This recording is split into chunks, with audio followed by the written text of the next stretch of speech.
construction on congruent triangles using side, side, side, or SSS.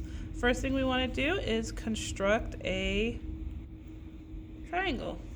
And if you are working on this with me, I'd like you to do a triangle that's kind of similar to mine, although it does not matter if you make any triangle with all these steps, you are going to be successful. Go ahead and label your points, A, B, and C.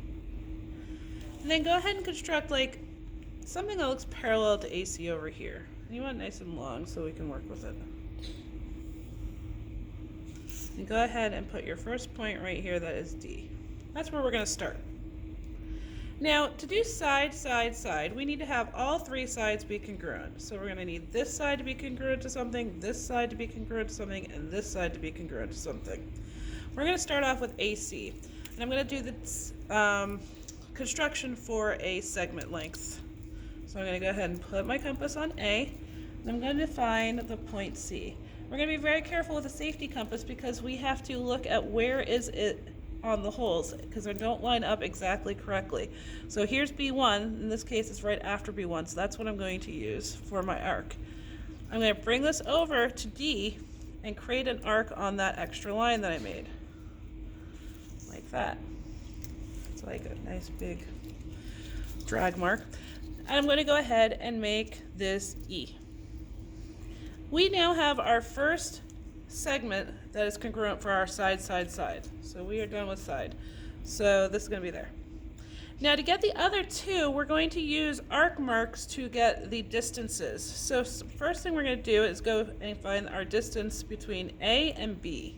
So I line this up on A and I find my B,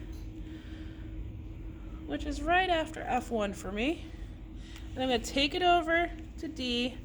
I'm going to do a nice big arc because I don't know where this is going to go.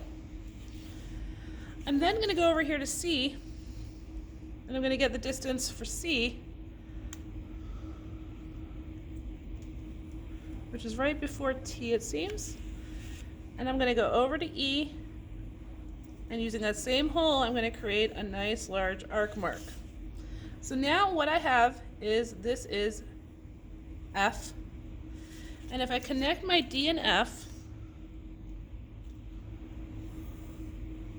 that is going to be congruent to this side, so it gets 3 arc marks, that's another side. And then this side is going to be congruent to BC,